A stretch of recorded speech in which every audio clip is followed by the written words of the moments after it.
تو اس لیے اللہ سے یہ دعا مانگیں، ربنا لا تزغ قلوبنا بعد اذ ہدیتنا، اللہ ہدایت کے بعد ہمارے دلوں کو دوبارہ ٹیڑھا نہ کر دینا۔ روشنی کے بعد جب اندھیرا پھیلتا ہے تو وہ زیادہ گہرا ہوتا ہے، ہدایت کے بعد جب دوبارہ گمراہی کے اندر بندہ گرتا ہے تو وہ گمراہی زیادہ شدید اور سخت ہوتی ہے اور دلوں کو اجاڑ دیتی۔ اس لیے اللہ سے ہدایت طلب کریں، اور یہ ہمارا وظیفہ ہے۔ ہر روز ہر نمازی ہر نماز کی ہر رکعت میں اصالتاً یا وقالتاً عرض گزار ہوتا ہے اہدنا الصراط المستقیم۔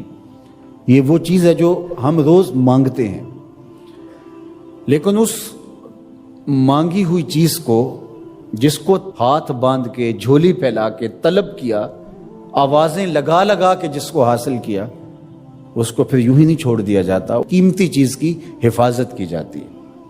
تو یہ جو دولت ماہ صیام میں اللہ نے ہمیں نصیب کی، اس کو روحوں میں جذب کرنا ہے، اس کو باطن میں اتارنا ہے، تاکہ ہمارے دل سیدھے ہونے کے بعد دوبارہ ٹیڑھے نہ ہو جائیں، اور پھر وہی اندھیرے، وہی گمراہیاں، وہی ہماری زندگی کے تیور اور لچھن ہمارے لیے بربادی کا پیغام لے کر آئیں، اور ہم اپنی خواہشات کے اسیر ہو کے رہ جائیں۔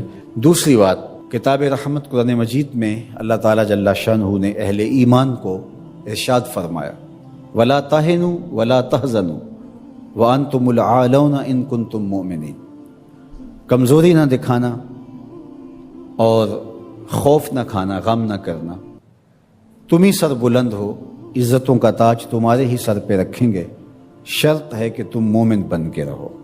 تو اللہ تعالیٰ جل شانہ کا یہ نظام ہے، تو اس نظام کے تحت ہمیں ہمیشہ اپنی ہمتوں کو مجتمع رکھنا چاہیے، اور ہمیشہ اسلام کے دیے گئے ضابطوں کے مطابق اپنے آپ کو ڈھال کر کے زندگی بسر کرنے کا عزم کرنا چاہیے۔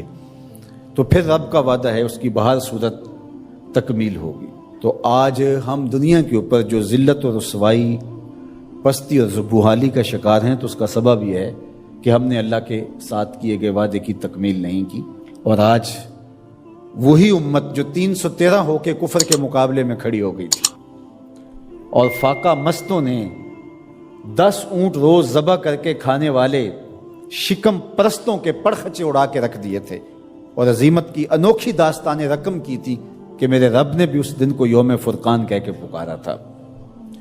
آج یہ وہی امت ہے، 56-57 اسلامی ملکوں کی افواج، جدید میزائل، آلات حرب و ضرب، اور ہم دنیاوی وسائل سے مالا مال 56-57 اسلامی ملک آج یہ منتیں کرتے پھرتے ہیں کہ سلامتی کونسل کا اجلاس ہی طلب کر لیا جائے، اور وہ کس بے نیازی کے ساتھ کہتے ہیں کہ نہیں اب چند دن بعد کریں گے۔ کیا یہ دن بھی ہم نے دیکھنے تھے؟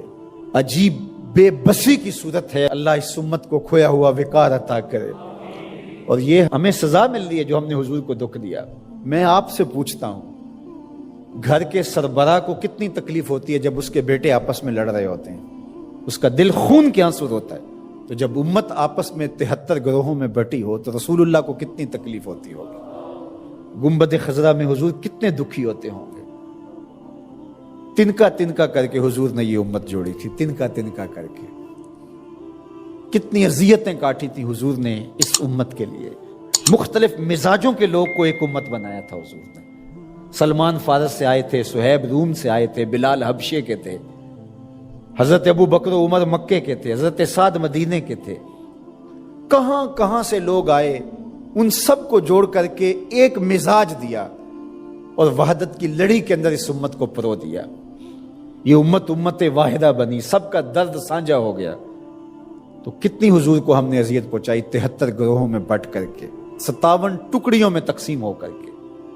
اس لیے ہمیں ایک تو پختگی کے ساتھ دین کے بتائے ہوئے اصولوں پر کاربند ہونا پڑے گا، اور دوسرا ہمیں حقیقی معنی کے اندر امت واحدہ کے تصور کو اجاگر کرنا ہوگا۔ پھر انشاءاللہ راستے ملیں گے۔ اللہ اپنے بندوں کو کبھی بھی تنہا نہیں چھوڑے گا۔ باقی رہی بات القدس کی آزادی کی اور کشمیر کی آزادی کی، یہ سزائیں ہمیں دیکھنا پڑ رہی ہیں کہ ہم اپنی آنکھوں سے یہ اذیتیں دیکھ رہے ہیں، لیکن یہ امت مسلمہ کا مقصوم ہے کہ قدس کے اوپر بھی جھنڈا میرے حضور کا ہوگا اور سری نگر میں بھی جھنڈا میرے حضور کا ہوگا. کائنات کی ایک چھت بھی ایسی نہیں ہوگی جس چھت پہ میرے حضور کے نام کا جھنڈا نہیں ہوگا. انشاءاللہ وہ وقت آنے والا ہے. ہم اگر یہ کام نہیں کر سکے تو ہماری نسلیں کریں گی. اور اپنی نسلوں کو تیار کرو اس ساکر امام مہدی کے ساتھ کھڑا ہونے کے لیے. ان کے دل میں یہ جذبہ پیدا کرو. کتنی محنت سے، کتنی کوشش اور کاوش سے ماہ صیام میں ہم اپنے دلوں کی سیرابی کا ساماں کرتے ہیں. اور اگر عید کے دن وہیں کھڑے ہوں جہاں رمضان المبارک سے پہلے کھڑے تھے تو پھر سوچنے والی بات ہے کہ اتنی مشقت کیوں اٹھائی اگر ہم نے اس دولت کو سنبھالنا نہیں تھا.